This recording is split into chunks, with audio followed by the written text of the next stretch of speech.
Siz bir aeroplandan septin chekingandan keyin qanday bartaraf qilinganligini bilamsiz? Ba'zilari bevosita baroq qilinadi, ba'zilari muzeyda ko'rgazma qilinadi. Ammo chet elda o'zgartirib qurashtirilgan bir shirkat keraksiz narsalardan foydalanish ideyasi bo'yicha yo'lovchilar aeroplanini yuk transport aeroplaniga o'zgartirib, septin chekingan yo'lovchilar aeroplanini yangi transport aeroplaniga aylantiradi. Buni necha o'n aviatsiya sohasidagi mutaxassis o'zgartirib tamomlaydi. Ular 2 oy ichida 600 xizmatchi bilan bir yo'lovchilar aeroplanini transport aeroplaniga aylantiradi. Sinchiq salonni ko'rmalar yaxshimisizlar? Bu Germaniyaning Dresden aerodromi. Bu yerda g'ayozlar aeroplanini o'zgartirib qurashtirish sexi bor. 250 ming kvadrat metrlik maydonda 3 chong o'zgartirib qurashtirish iskalati bor. Maxsus yo'lovchilar aeroplanini transport aeroplaniga aylantirdi. 2017-yildan buyon ular 100 dan ortiq aeroplanni o'zgartirib bo'ldi. Hozir ular A330 tiplik yo'lovchilar aeroplanini yuk transport aeroplaniga aylantirmoqchi bo'lyapti. Tailandning Bangkokdan uchib kelgan bu yo'lovchilar aeroplani Baldurlar qurashtirish zavodiga keldi. U bir necha oy ichida yuk aeroplaniga o'zgartirildi. Aeroplanni o'zgartirib qurashtirish umumiy qoidasi bo'yicha oldi bilan alyumin taxta bilan aeroplanning bog'liq derizlarini pechatlab, orqadan aeroplanning ichki qismini kesib, kuchaytirilgan qaplash materialini o'rnatib, ondan yo'lovchilar aeroplaniga g'ayosir aeroplan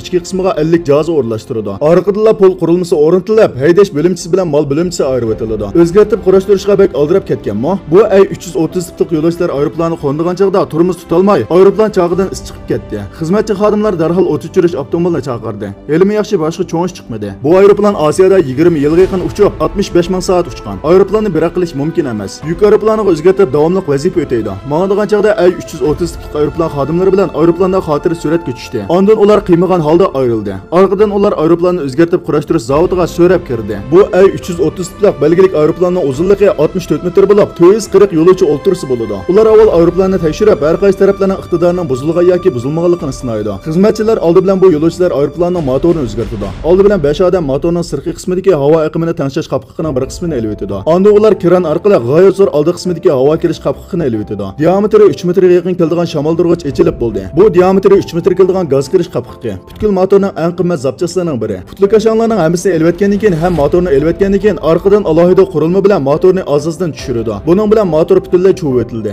Xizmatchi xodimlar tekshirib bo'lgandan keyin uni Tailandga qaytarib beradi. Bu o'zgartirib qurashtirish zavodida taxminan 600 xizmatchi bor bo'lib, o'zgartirib qurashtirish orqali aeroplanning yuk qachilash bo'shliqi 30% oshadi. Ham har tonna unumli qachilangan may sarfiyati 20% ga to'vallaydi. Amaliyotda nurg'un yuk aeroplanlarining 3dan 2 qismi yo'lovchilar aeroplani tarafidan o'zgartirib qurashtirilib borliq kelgan. Agar nuqul holda bir yuk aeroplani ishlab chiqaramiz desa, 200 million Amerika dollari ketadi. O'zgartirib qurashtirishga faqat 18 million yevro ketadi. Ular oldi bilan A330 tiplik yo'lovchilar aeroplanining 400 ga yaqin o'rindiqni cho'p tashlaydi. Bular cho'qim qo'l bilan tamomlansa bo'lmaydigan bir turlik murakkab vazifa. Texnik xodimlar aeroplan bilmisining pol taxtasidan bog'liq o'rindiqlarni cho'vatdi hamda elektr energiya sistemasini uzatdi. Yer yuzidagi 2 xizmatchi aeroplanning o'rindiqini konteynerga elib kirdi. Bu o'rindiqlar bir tutash biroq qilinib, bir taraf qilinadi. 3 soat bir taraf qilish orqali 400 o'rindiqning hammasi cho'p bo'lindi. Keyingi qadamda xizmatchilar aeroplan bo'lmasini cho'ydi. Boshqa ortiqcha ichki bezaklar necha yuzlagan shamol o'tishtirgan yon taxti, to'ris va gilamlarni elib o'tdi. Bu aeroplan bo'limchisining saplamalari bir bo'lsa biroq qilinadi, bir bo'lsa Tailandga qaytarib beriladi. Xizmatchilar to'ris va yon tomni chiqarib bo'lgandan keyin tadrijiy holda A330 ning murakkab elektronik to'r sistemasi ochilib chiqadi. Aeroplanning ichki qismidagi bog'liq zapchaslarni butunlay cho'yishga 20 kun ketadi.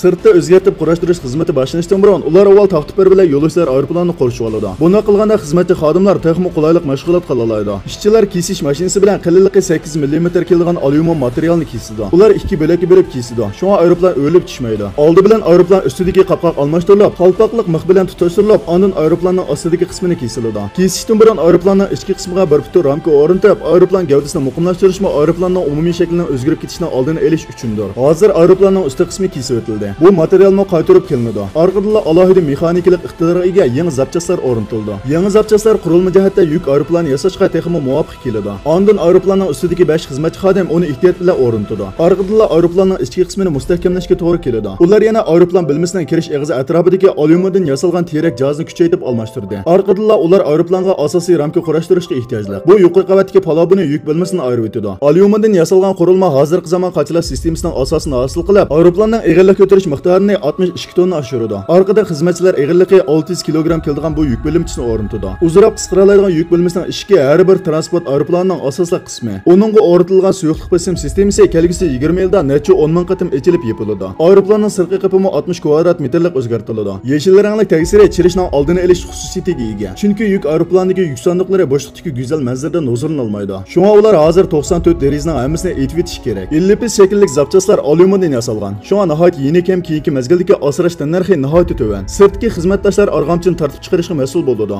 Bu xil usulda yemlash kavchukka to'g'ri o'ringa serilib kiradi. Ichidagi xizmatchi xodimlar bormoqni uruslar bir deriza him etilgan bo'ladi. 20 minutdan keyin 94 deriza himlanib bo'ladi. Albatta ular bir necha deriza qoldirib qo'ydi. Bu orqali aeroplan xodimlari aeroplanning sirtqi ahvolini kuzatadi. Aeroplan uchganda sirtning temperaturasi 0 dan tuvan 50 selsiya gradusga tushadi. Aeroplanning ichki sirtning issiq sovuqni tekshirib bo'lmasligidan kelib chiqadigan so'parni oldini olish uchun ular sovutqichi izolyatorlik to'p bilan bularning hammasini qoplaydi. Ular hozir aeroplanning yangi ostanqi qavat teglikka taxtasi o'rnatdi. Qo'ni pul chiqarib etilgandan keyin ikki ishchi bir parchadan aynak talaliq polni yotqizdi. Ular avval alohida yilim surkab, ondan rasm qurashtirganga o'xshash 200 kvadrat metallik aeroplan bo'lmasa polni yotqizdi. Topshirib berishdan burun ular aeroplanning bir turlik muhim iqtidorini sinaydi. U bo'lsa asosiy palubdagi aqliy iqtidorlik yuqochilash sistemasi. 600 harakatlantirgich kuch to'milma chaqi va shariklik o'qqazan bo'lib, polga o'rnatilgan. Bu xil loyihada yuqochilash texmi qulaylik bo'ladi. Ular 2 metr kenglikdagi yuk sandiqni aeroplan bo'lmasining ichiga selib, aqliy iqtidorlik yuqochilash sistemasini sinashga ishlatadi. Bu sistemani yasab bo'lgandan keyin qochilash tushirish xizmatiga faqat 30 minutlik ketadi.